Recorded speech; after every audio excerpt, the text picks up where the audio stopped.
This is Daily Blast Live. We're talking about what you're talking about. Get real. You all ready for this?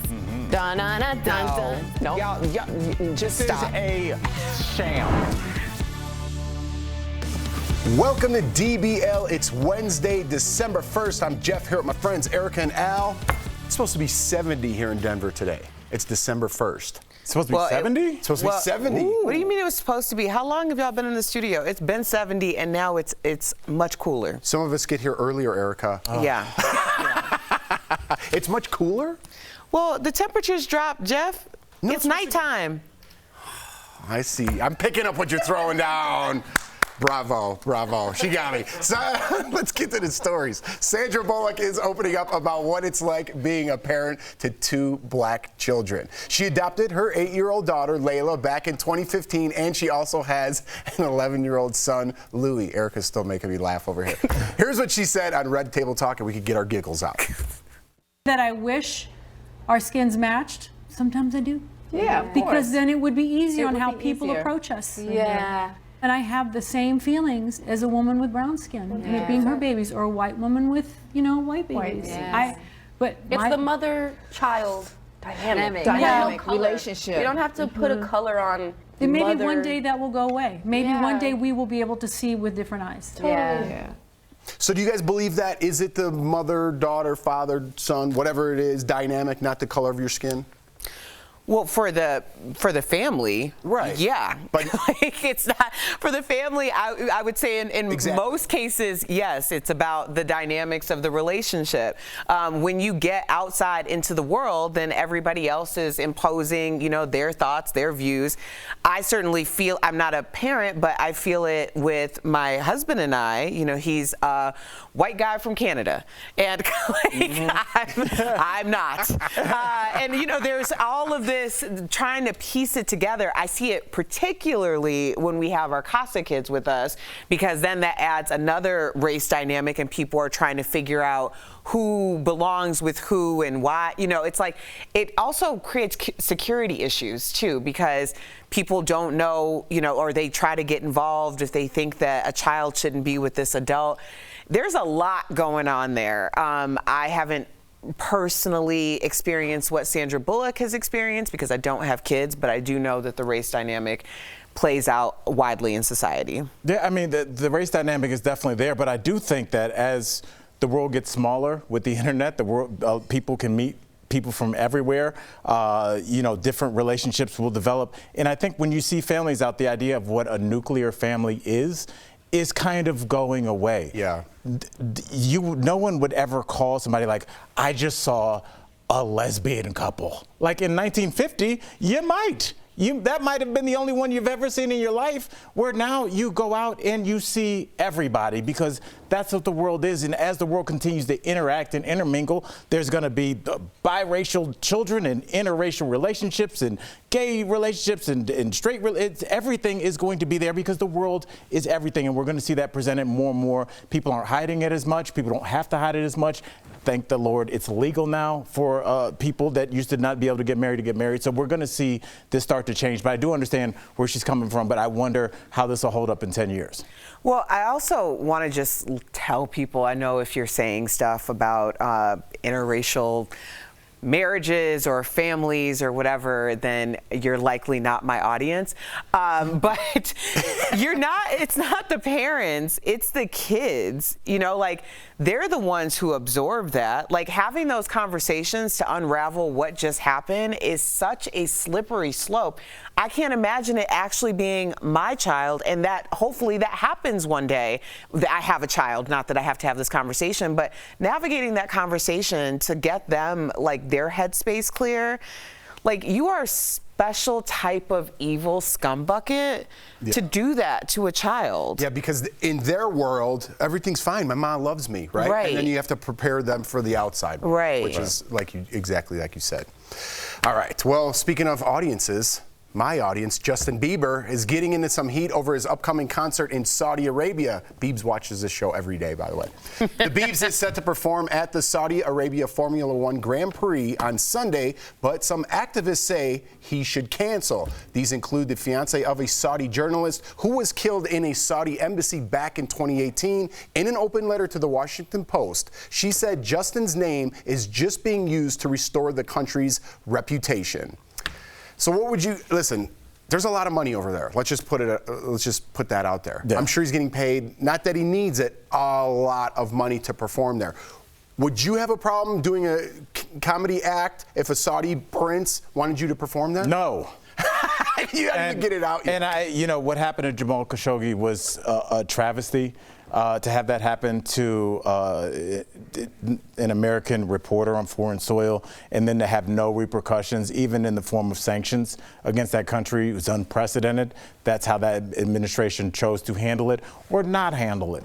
But I don't understand, again, this is where we're getting to the Bieber thing, to the Travis Scott thing. I really take exception to when we just point to the person because we know who they are. So that's their fault. This is Justin Bieber's. We're not doing that to other American companies that are still doing a ton of business in Saudi Arabia. We're still doing business with Saudi Arabia, last I checked. So why does Justin Bieber have to not get paid?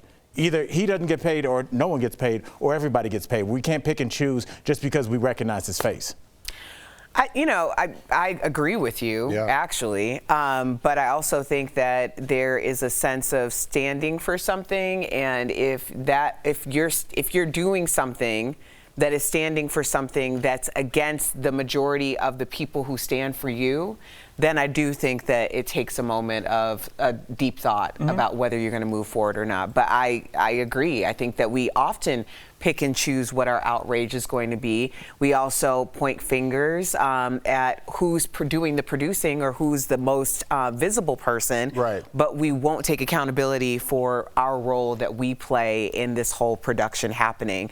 And that goes across the board. Well, it's easier to talk about, Erica. You know, think about it, like, we're still talking about the Astroworld tragedy, as we should. It was an absolute tragedy. When was the last time we talked about that condo collapsing in Miami with people in it?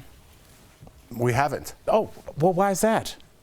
Who would have more loss of life, that condo or Astroworld?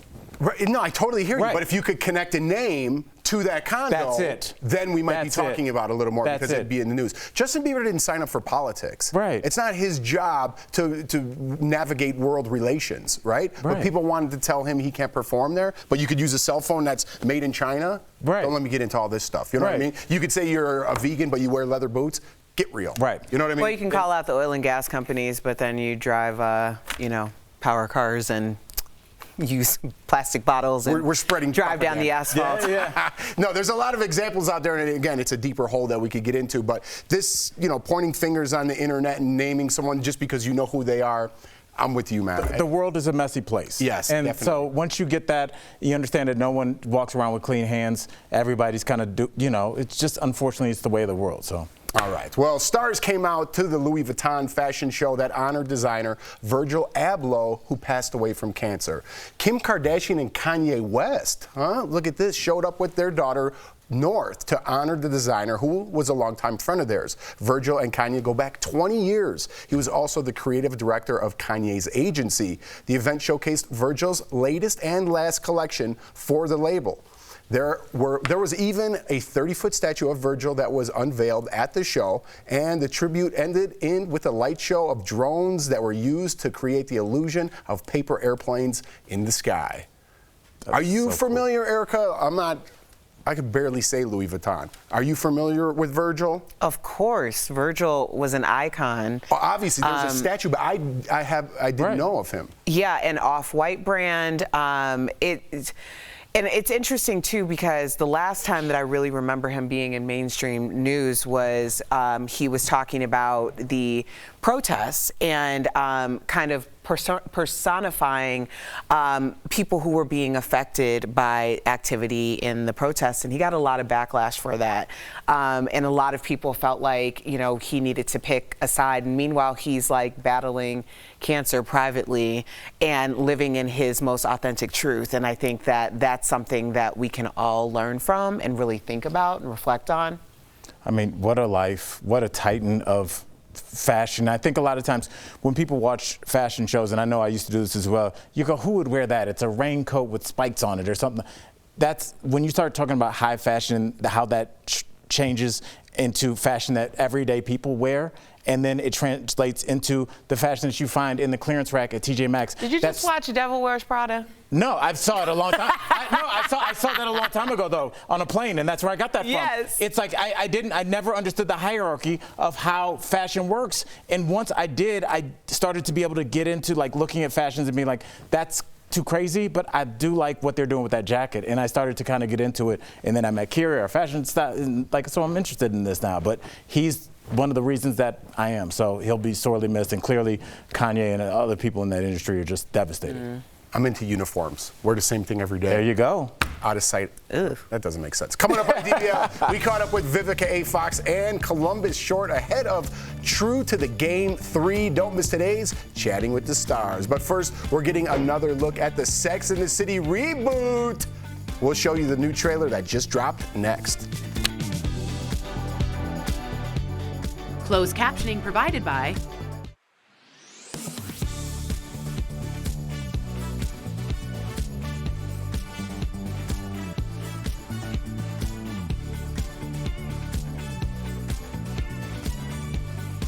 That's a good question. Okay, so what are we chatting about? Oh, so Al apparently memorized Devil Wears Prada. Man, he really got into that. I saw that, and it changed the way I looked at fashion because I didn't understand who Anna Wintour was. And I think when I watched that movie, I didn't know it was even based on her. Yeah. I think this is back when I was going back and forth to London a lot, so I was knocking out movies that you'd like, Independence Day 2, what's up? Like, you just watch all these random movies going overseas. And that was one that I saw, and I was like, I'm not gonna watch this. And then like, you're like 30 minutes into it, like, what's gonna happen? Yeah. Like, it was really good, and it explained fashion to me. It's, I mean, Does everyone know Virgil? Like, is so this like world? You may, oh yes, international. He's like an internationally absolutely. Okay. renowned He's big, designer. yeah. Absolutely. Because we have like a Tom Brady story, and they're like, nobody knows who that is. And then we're like, a fashion icon. See, I don't think people would know Tom Brady because of Giselle. Right. Really? I don't know. But It's see, so like, I think that's also the difference. Like, sports, yes, sports affects culture, obviously. But what a fashion designer, and he's more than a fashion designer, like, Virgil is prolific.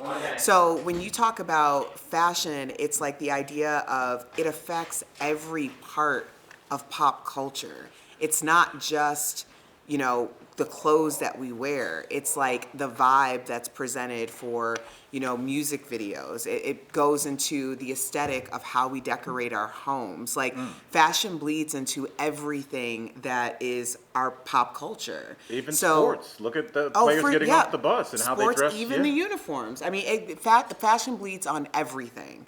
So when you were talking about that part of Devil Wears Prada, it really is. No, it really is. It's a substantial part because people feel that way. Oh, well, I would never go and spend that and do that. It's like, but you're doing it right now. Like, you are influenced by what is happening up at the top. Right. Dang. It's a big deal.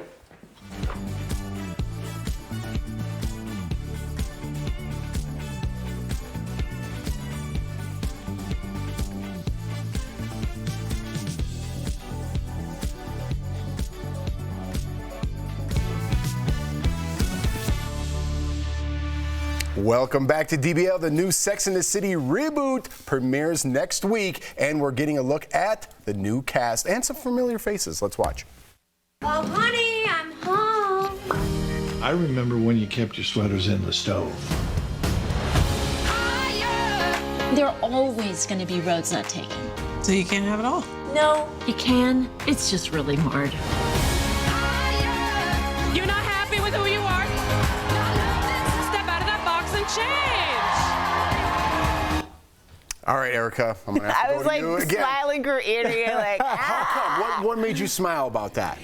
Because seeing Carrie go into the apartment and Big opening up the bottle of wine, and I realized in the moment just watching that, this first time I'm seeing that trailer, is like, I remember where I was in my life, where I was living in my life when I was watching different stages of, from the series to each installation of the movie, and now we're going back to the series, and it's like, damn, like I was like, this is aspirational, and a lot of the things I really do believe I incorporated into my life, and to see that, like how it's going in the next stage of theirs, it's like, it's just inspiring to me in some way. How do you feel, Al, that they're accepting, and I don't want to get into a controversy here, but they're accepting their age. Right. They're not going back to martinis and they're at the same bar. I like how they're growing with their age, right? Right. It's because their audience grew as well. It's tough, and everybody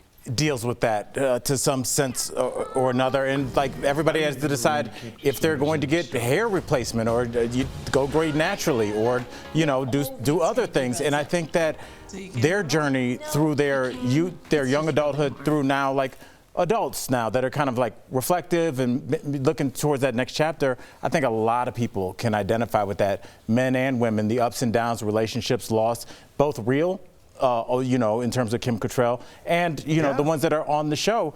It does show you that, like, when you start this journey of life, you're going to be cool with everybody, but at the end, it might just be, it's probably going to be, if you're lucky, going to be 2 or 3 people at that table that you can say, I've been hanging out with Jeff for 40 years. Yeah. Erica knew me before I was married. Like, those are your real friends. That the people that really know you. Everybody else is kind of in your orbit, and that's cool too. But the really cool things are the people that know you on that next level.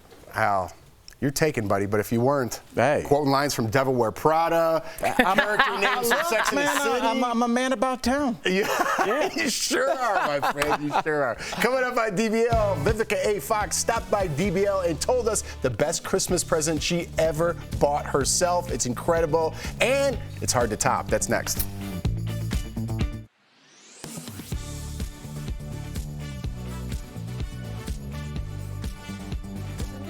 COVID-19 called Omicron. The variant was first identified in South Africa on November 24th, and just 2 days later, the World Health Organization designated Omicron a variant of concern.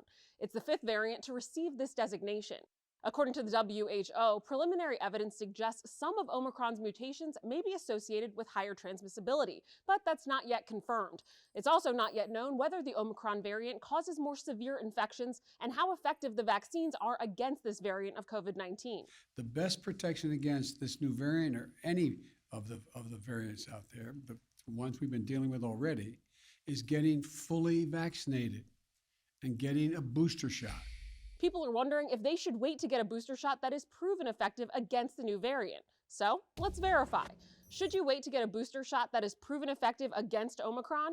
Our sources are the World Health Organization, the Centers for Disease Control and Prevention, Dr. Sarah Lynn Mark, COVID-19 lead for the American Medical Women's Association, and Dr. Dan Fabui, emergency physician and former Obama administration public health appointee. The right answer is to go ahead and get your booster. And for those who have not received the primary series of the vaccine, go ahead and get that now. You're not waiting for the Omicron variant. According to Dr. Sarah Lynn Mark, not only does getting vaccinated or a booster shot now potentially protect against the Omicron variant, but it also protects against the Delta variant. We can't wait to have Omicron on our shores. It's probably here before we start acting, because we have Delta here right now. According to the WHO, quote, it is reasonable to assume that currently available vaccines offer some protection against severe disease and death, unquote. So we can verify, no, you should not wait to get a booster shot that is proven effective against Omicron. With your Verify, I'm Ariane Till.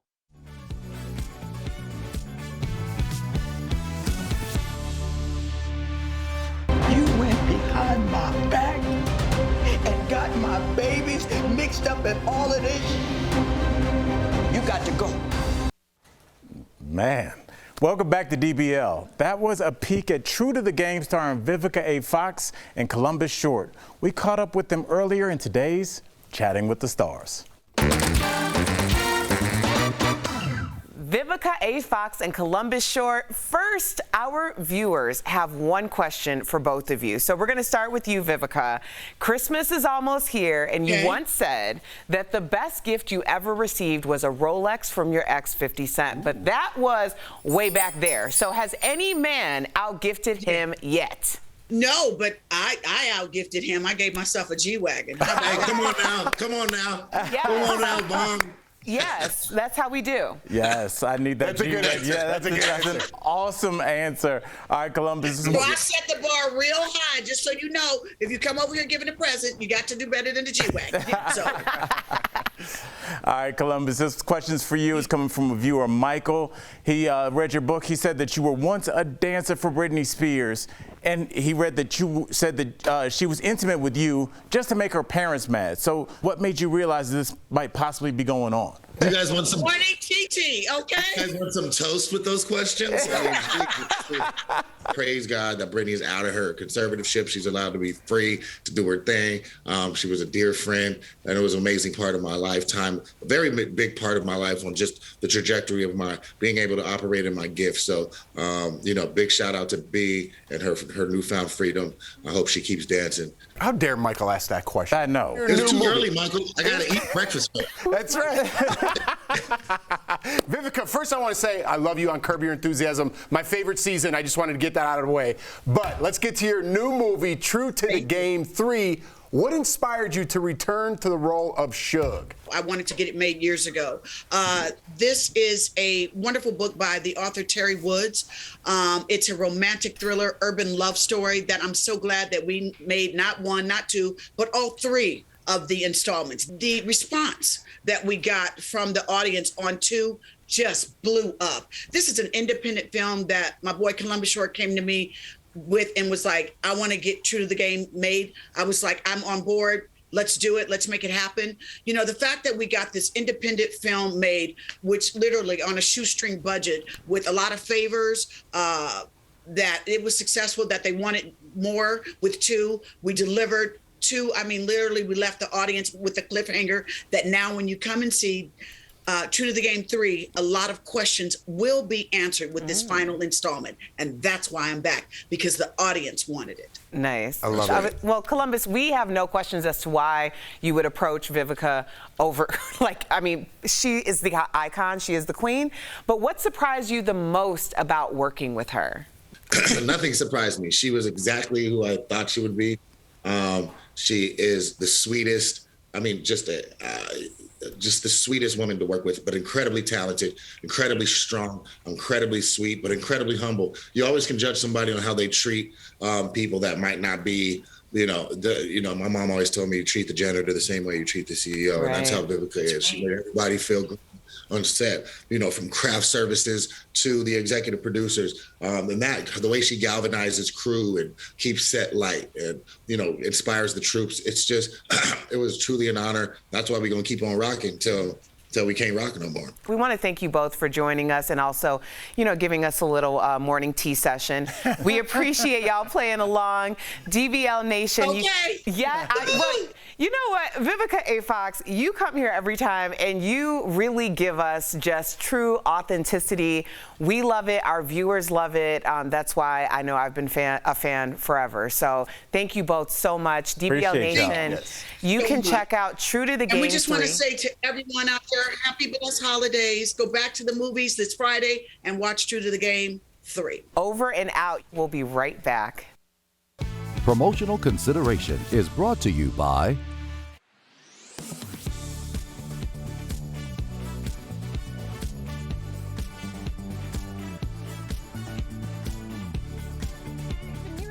since President Biden announced his plan to, quote, lower gas and oil prices for Americans by calling for the release of 50 million barrels of oil from the Strategic Petroleum Reserve, a group of oil storage facilities located in Texas and Louisiana along the Gulf Coast.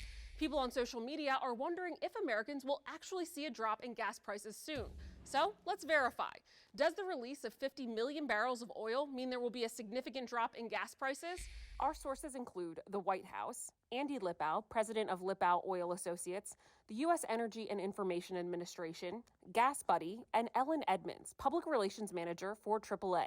According to the Department of Energy, as of November 21st, there were 604.5 million barrels of oil in the Strategic Petroleum Reserve. The White House's plan is to release 50 million of those barrels in two parts.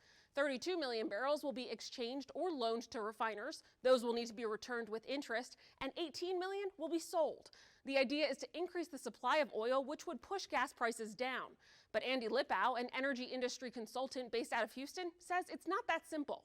The biggest misconception is probably that it's going to have an immediate impact on lowering gasoline prices. When we look at the details of the exchange or the sale, it appears that this is going to occur over a several-month period, meaning that its impact to the market is going to be mitigated.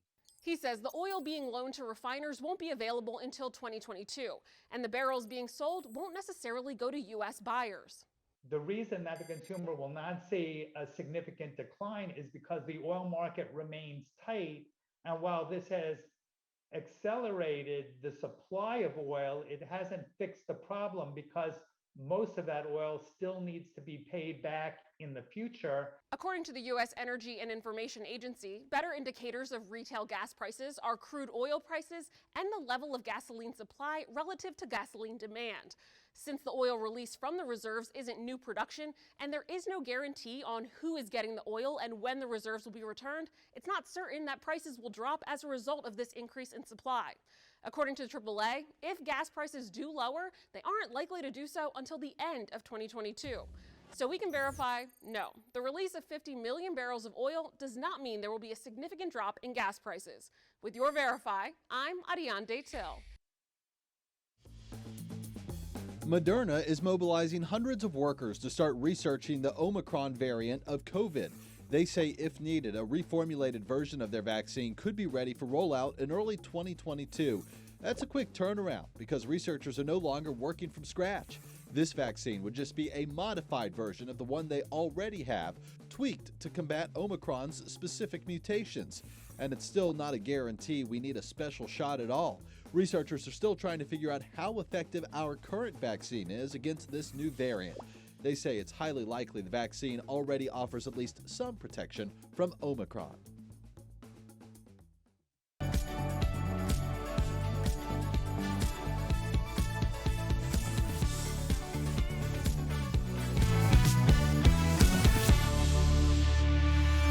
Welcome back to DBL. What you eat could be affecting your memory and focus. It's time for some helpful tips presented by Health Market. So, according to a Harvard nutritionist, cutting out these 5 foods can reduce your risk of dementia. First, added sugars. Too much can cause memory impairments. Next, fried foods. They are actually linked to lower scores in learning and memory. And high GI foods like bread and pasta, your body processes them the same way it does sugar. And lastly, along with alcohol, nitrates such as bacon, sausage, and salami. Ooh, it's time to get health coverage, and Health Markets can help you find a plan in minutes. Just call 800-390-9633 or log on to healthmarkets.com. Healthy snacks. A little wine, a little sausage. That was just your charcuterie board right there, yeah. Oh. Yeah, you should be personally offended. That last line was a rough one for Jeff. You read it weird. You're like, oh no. I was like all happy, and then I got sad at that last one. Pay attention, everybody. Health is important. We'll see you tomorrow, same time, same place.